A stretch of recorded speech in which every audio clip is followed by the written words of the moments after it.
Olá, você é uma pessoa muito ansiosa? Sabe de onde vem toda essa ansiedade se você é uma pessoa ansiosa? Quer alguma orientação para reduzir sua ansiedade exagerada? O programa Claramente está começando e hoje vamos falar sobre ansiedade excessiva. Seja bem-vindo, seja bem-vinda. Ansiedade todo mundo tem, assim como a temperatura corporal, que é normal, 36,5 graus centígrados. Quando a temperatura do corpo sobe acima disso, chamamos de febre. A febre indica que algo está em sofrimento, em luta no corpo, geralmente uma infecção. Quando a ansiedade normal aumenta muito, a pessoa pode ter algum tipo de transtorno de ansiedade. Ansiedade alta, então, pode significar a presença de alguns conflitos na sua cabeça. Estamos saindo de décadas de muita ansiedade e entrando na era da depressão. Quando você pesquisa no CID, Código Internacional das Doenças, o capítulo sobre transtorno de ansiedade, ali você vai encontrar vários diagnósticos, vários tipos de doenças ligadas à ansiedade excessiva. Dentre elas estão, por exemplo, os transtornos fóbicos ansiosos, nos quais a ansiedade exagerada é produzida por certas situações ou objetos externos ao indivíduo bem definidos, os quais não são, na verdade, perigosos, mas causam medo. Faz parte dos transtornos fóbicos ansiosos a agorafobia, que é um medo de espaços abertos, de locais onde o escape é difícil.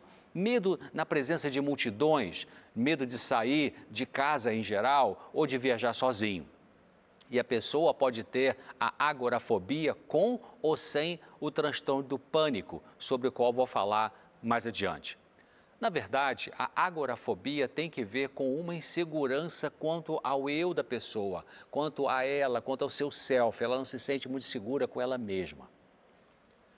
No CID, Código Internacional das Doenças, também está classificada a fobia social, ou chamado de transtorno de ansiedade social. Fobia é um medo exagerado. Fobia social começa em geral na adolescência e é um medo de se expor a outras pessoas em grupos geralmente pequenos. Medo de comer ou de falar em público, e é ligada a uma dificuldade com autoestima, com autorrespeito e medo de críticas. Uma pessoa com fobia social pode sofrer muito com aquele medo de ficar vermelha com facilidade, ou de tremer as mãos, ou com a urgência para urinar e outros sintomas. Existem as pessoas que têm fobias específicas, como, por exemplo, as que têm medo de altura, de trovão, de escuridão, de espaços fechados e até de animais inofensivos. Qual o significado disso, dessa fobia, desse medo sem razão? Vamos ver mais adiante. Um sofrimento muito comum em pessoas muito ansiosas é o que nós chamamos e conhecemos como transtorno do pânico. Nesse transtorno ocorrem ataques recorrentes. Recorrente significa que vão e voltam, vão e voltam. Ataques recorrentes de ansiedade grave, que é o pânico, né? Não restritos a qualquer situação e sendo imprevisíveis. Pode vir quando você menos espera. Geralmente surgem no ataque do pânico palpitações, né, o coração acelera, dor no peito, tontura, sentimentos de irrealidade, parece estar ficando louco, né? Medo de morrer, geralmente achando que vai ter um ataque do coração, medo de perder o controle, como eu falei, de ficar enlouquecer. Isso acontece no ataque de pânico e que geralmente duram poucos minutos, esses sintomas. Uma pessoa muito ansiosa pode desenvolver outro tipo de sofrimento, que é o chamado transtorno de ansiedade generalizada. Neste existe uma ansiedade persistente, um nervosismo, tremores, tensão muscular, sudorese, palpitações, um desconforto aqui na região do estômago, a gente chama de epigástrico, uma apreensão, o que vai acontecer, uma coisa, não sei o que é, uma dificuldade de concentração, uma inquietude. Outro sofrimento ainda ligado à ansiedade alta é o TOC, transtorno obsessivo compulsivo, no qual a pessoa que sofre disso, ela tem pensamentos obsessivos com ideias ou imagens ou impulsos do próprio indivíduo que entram na mente dela repetidamente, sendo bastante angustiante, e junto disso, desses pensamentos obsessivos, vêm os atos compulsivos, que são rituais repetidos. A pessoa sabe que alguma coisa é sem sentido, não faz sentido ter isso, mas ela faz porque esses atos compulsivos, porque ela tem a sensação de que quando pratica o ato compulsivo, ela tem um alívio da ansiedade, embora não cause prazer nenhum. Por exemplo, uma pessoa com pensamentos obsessivos quanto à contaminação. Na cabeça fica o tempo todo com a contaminação. Ela pode ficar angustiada ao ter cumprimentado alguém, tocando nas mãos da outra pessoa e ficar em seguida bombardeada por pensamentos de que a sua mão está com bactérias e esses pensamentos conduzem então para ela lavar as mãos compulsivamente. Vai ali, tem que lavar e fica ali 5, 10, 15 minutos lavando as mãos porque o pensamento obsessivo diz, eu fiquei contaminado com bactéria porque eu cumprimentei aquela pessoa ali. Alguns indivíduos têm o TOC, transtorno obsessivo compulsivo, com predomínio dos pensamentos obsessivos. Outros com predomínio dos atos compulsivos. E existe um outro grupo que tem uma mistura dos dois, elas sofrem com os pensamentos obsessivos e os atos compulsivos de uma maneira ali ao mesmo tempo. Existem outros transtornos ligados à ansiedade alta ou exagerada que poderemos ver em outros programas, como a reação aguda a estresse, o transtorno de estresse pós-traumático, transtorno de ajustamento, transtorno dissociativos ou conversivos, transtorno de somatização, transtorno hipocondríaco, que é a pessoa que tem mania de doença, são os transtornos ligados à ansiedade muito alta. Ansiedade é diferente de depressão. Ansiedade ou angústia é um desconforto emocional no qual existe uma inquietude, às vezes agitação, uma falta de serenidade. A pessoa não consegue sentir paz. Senta aqui, não está bem, muda de lugar, não se sente bem, vai lá fora, não melhora, pode ter um aperto no peito, às vezes uma sensação de um bolo na garganta. Tem paciente que fala assim, tem um negócio que sobe e desce aqui, tem aflição. Mas isto é ansiedade alta ou exagerada, porque existe a ansiedade normal, que todos possuímos, que em geral nos empurra para criar alguma coisa, para agir. Por exemplo, você pode falar assim, eu estou ansiosa para chegar semana que vem e rever minha amiga que eu não vejo há muito tempo. Esta ansiedade de querer ver a amiga é normal, é ligada ao desejo de ter um momento agradável com alguém que você gosta. Mas quando essa ansiedade normal aumenta muito, então falamos de ansiedade patológica ou doentia, que, como disse antes, pode se manifestar de maneiras diferentes, como pela crise de pânico, ou por uma fobia, ou por um transtorno obsessivo compulsivo, e também através do corpo, com aquilo que nós chamamos de doenças psicossomáticas. Ansiedade alta denuncia a possível presença de conflitos na mente da pessoa. Conflitos esses que podem ou não estar conscientes. A ansiedade exagerada pode ter ligação com um medo inconsciente, por exemplo, o medo de altura, o medo de passar em túnel, o medo de viajar de avião, o medo de locais fechados como o cinema, o teatro, o elevador. Mas a pessoa pode não saber o motivo desse medo exagerado. A causa verdadeira está, portanto, inconsciente, fora do alcance da mente consciente.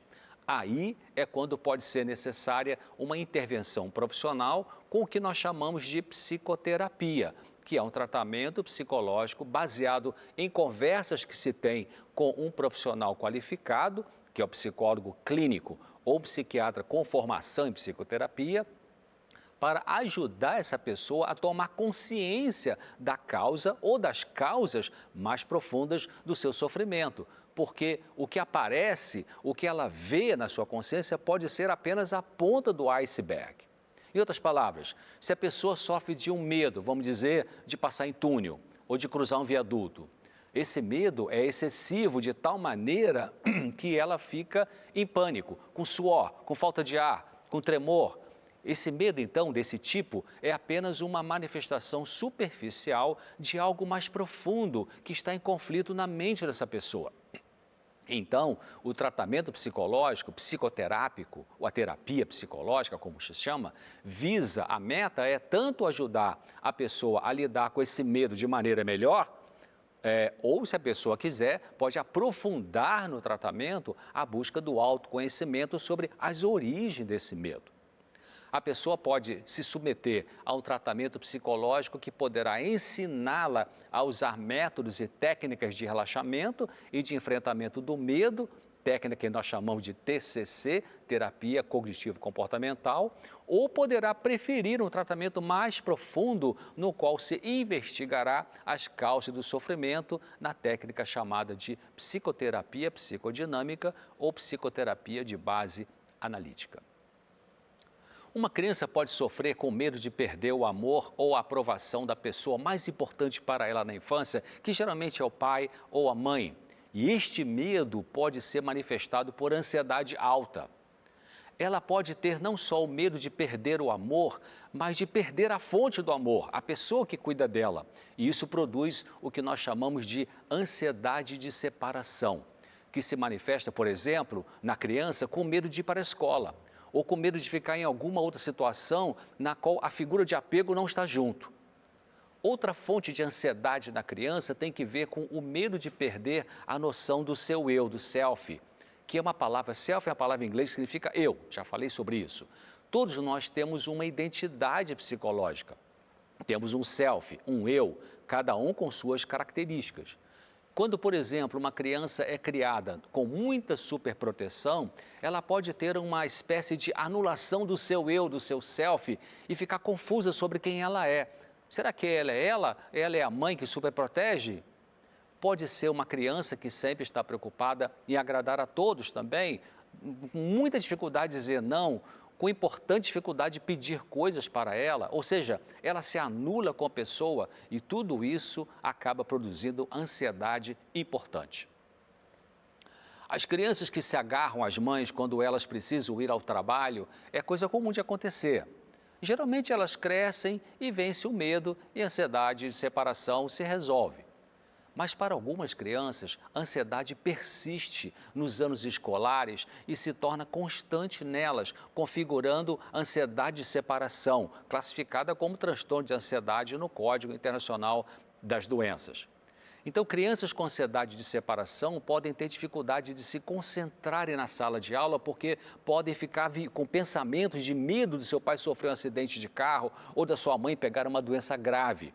Se pai ou mãe que vai pegar a criança muito ansiosa na escola se atrasa por uns 5 minutinhos, ela pode pensar, essa criança, será que meus pais foram para casa e me esqueceram aqui, me deixaram na escola? Esses pensamentos de sofrimento ficam rodando na cabeça da criança que tem ansiedade de separação. Nós vamos agora para um rápido intervalo, aguarde um pouquinho, já vou voltar a falar mais sobre como lidar com essa ansiedade excessiva. Até já.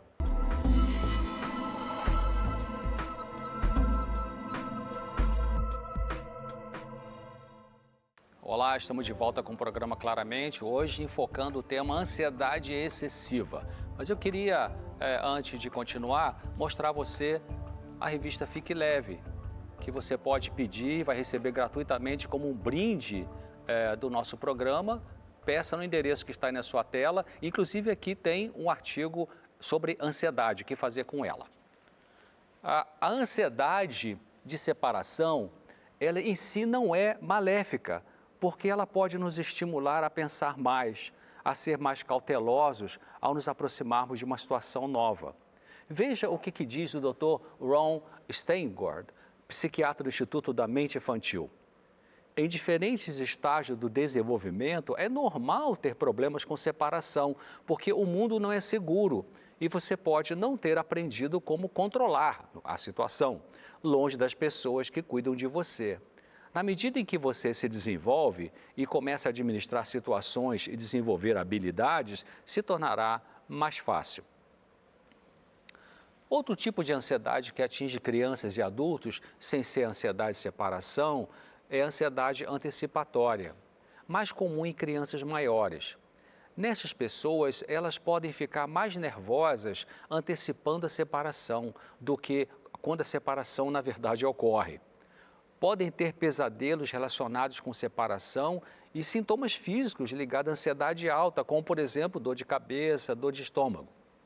Se você acredita que esses sintomas acontecem com um filho seu, é importante comentar com o pediatra dele ou levá-lo para uma avaliação psicológica com um especialista em psicologia infantil. Claro, não é levar a qualquer hora a criança para psicólogo, é só se estiver com uma ansiedade antecipatória ou de separação muito importante que está atrapalhando essa criança de viver o normal, de ir para a escola, de enfrentar os coleguinhas e está muito fechada nela mesma. As boas novas é que tão logo se detecta a ansiedade de separação ou a antecipatória, a maioria das crianças responde bem ao tratamento psicológico, que geralmente é só dependendo da psicoterapia mesmo, não necessitando de medicação na grande maioria dos casos. Os pais também precisam de orientação porque podem ser resistentes a separar eles mesmos da criança, no sentido de não acreditarem que a criança poderá ficar bem sem eles. O transtorno de pânico, como eu disse antes, no primeiro bloco, é uma das formas da ansiedade exagerada se manifestar. A crise de pânico é rápida, dura poucos minutos, mas assusta as pessoas que sofrem disso. Na crise, a pessoa tem sensação de falta de ar, tremores, taquicardia, tontura, sudorese, uma sensação de morte iminente, geralmente por ataque cardíaco, e pode sentir como se fosse perder o juízo ou sair da realidade. Uma maioria dos pacientes com transtorno de pânico também tem agorafobia, que é um medo de estar no local onde a fuga seria difícil ou vergonhosa.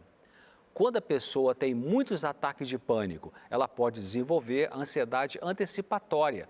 Daí fica muito preocupada sobre onde poderá ter outro ataque e pode encolher a sua vida no sentido de evitar sair, se isolando socialmente pelo medo dos ataques. Aparentemente, os ataques de pânico surgem sem fator palpável no ambiente. Não há ainda comprovação de alterações neurológicas que expliquem a crise de pânico. Do ponto de vista psicológico, psicodinâmico, muitos indivíduos que têm crise de pânico tiveram no passado perdas importantes de pessoas da família que para elas significavam segurança emocional, proteção. Ou foram pessoas que, quando crianças, sentiram ameaça de perda de apego com o pai ou a mãe por alguma razão.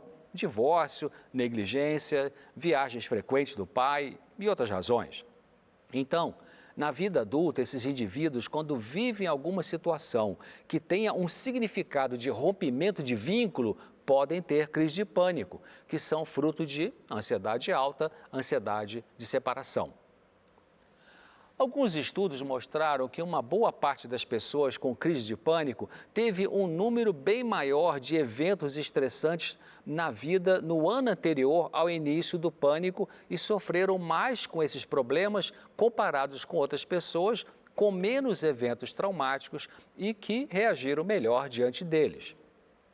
Uma meta-análise é um estudo dos estudos científicos já feitos. Uma meta-análise envolvendo 20 estudos em 2013 mostrou que crianças com transtornos de ansiedade, de separação, tinham maior probabilidade de desenvolver transtorno do pânico mais tarde.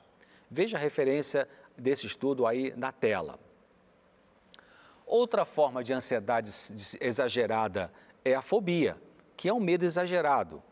Veja esse caso clínico de uma pessoa com ansiedade excessiva manifestada através da fobia.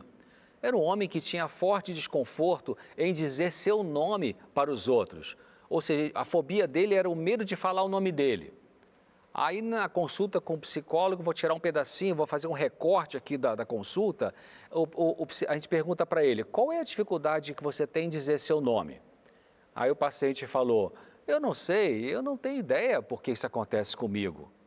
Aí o terapeuta pergunta, mas se você pensar um pouco sobre seu nome, pensa um pouquinho no seu nome, o que te vem à mente quando você pensa o seu nome? Aí ele para um pouquinho, medita o paciente e diz assim, bom, meu nome é o nome do meu pai também. Aí o psicólogo pergunta, que tipo de sentimento você percebe em si mesmo por ter o mesmo nome de seu pai? O que você percebe dentro que você sente em relação a isso?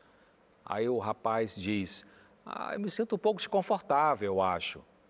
E aí o psicólogo pergunta, você pode explicar melhor como é esse desconforto e a que ele poderia estar ligado?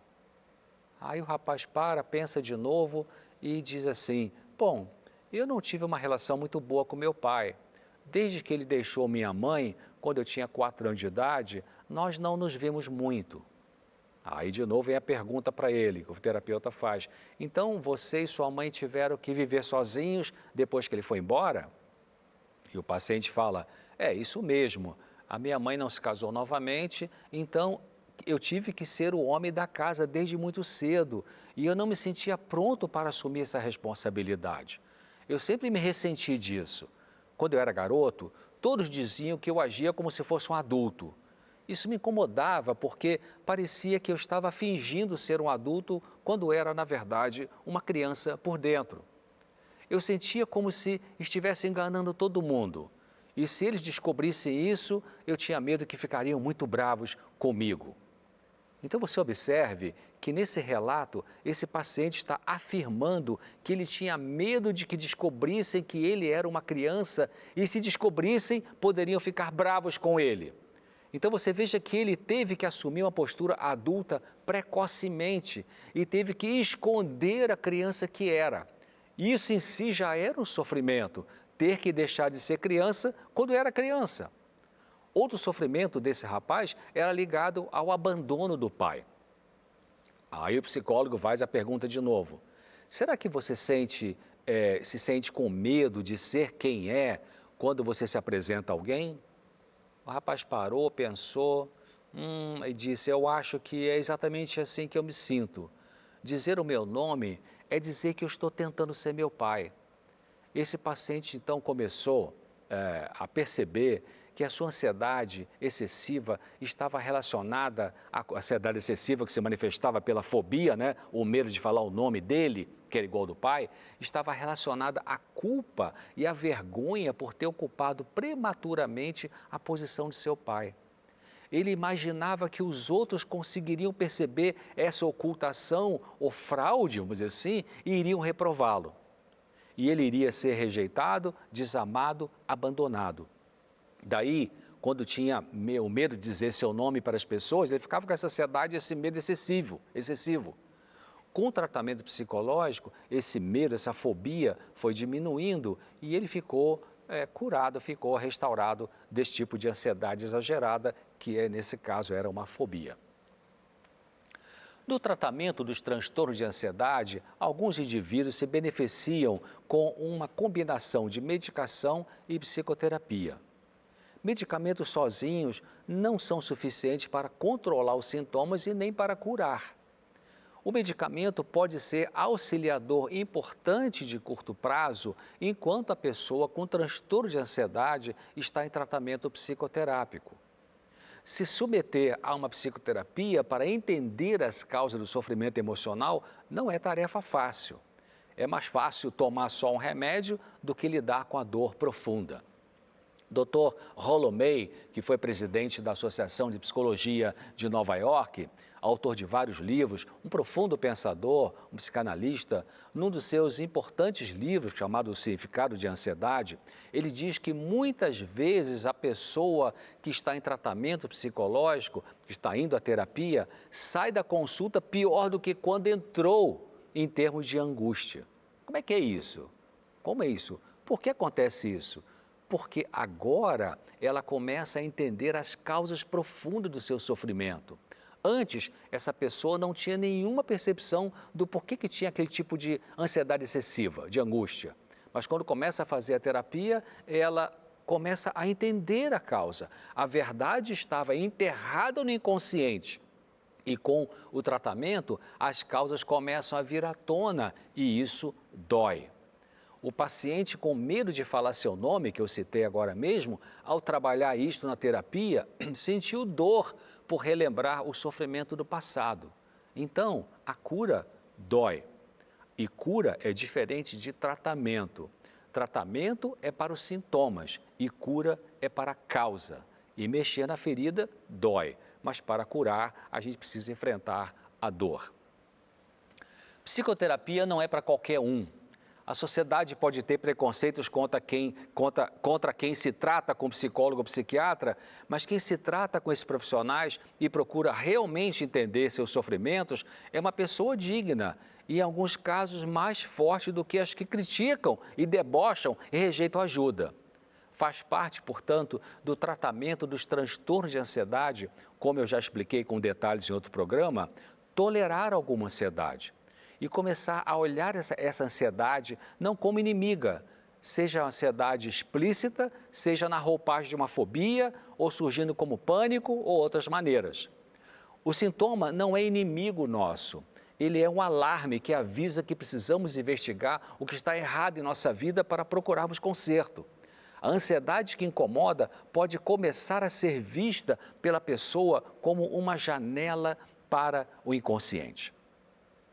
Eu queria encerrar o programa aqui enfatizando isso para você, de que o sintoma que você tem, o pânico, a fobia, o transtorno obsessivo compulsivo, são manifestações de ansiedade excessiva e que você precisa entender de onde vem essa ansiedade para poder resolver a causa profunda dela e Deus vai te ajudar nisso. E Jesus até falou, né? Não andeis ansiosos pela vossa vida, mas buscar em primeiro lugar o reino de Deus e as outras coisas vos serão acrescentadas. Ficamos por aqui e aguardamos você na semana que vem, se Deus quiser.